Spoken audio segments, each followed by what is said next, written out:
बिस्मिल्लाहिर्रहमानिर्रहीम। अस्सलाम वालेकुम दोस्तों, कैसे हैं आप सब। पड़ोस में रहने वाली ये खातून अक्सर मेरे पास आती हैं। वो ख़ुद भी जॉब करती हैं एक स्कूल में बतौर टीचर, और इनके शौहर भी।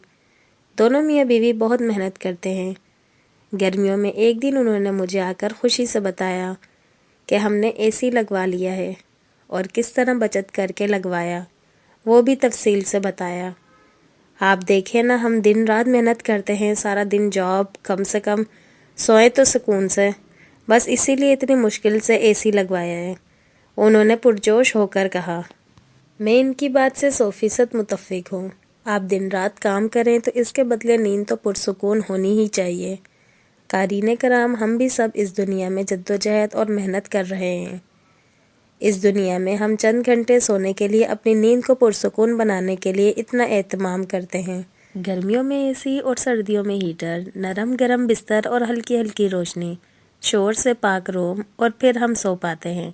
लेकिन दिल पर हाथ रखकर बताएं, क्या हम इस नींद के लिए फ़िक्रमंद हैं जो कि हमें हशर तक सुलाएगी। वहाँ हम दुनिया की मेहनतों व मुशक्क़तों से थक कर पहुँचेंगे। अगर वहाँ राहत का सामान आज नहीं किया तो बहुत बड़ा नुकसान हो जाएगा। वो नींद जिसका दौरानिया चंद घंटे नहीं बल्कि बहुत लंबा होगा, यानी कब्र की नींद।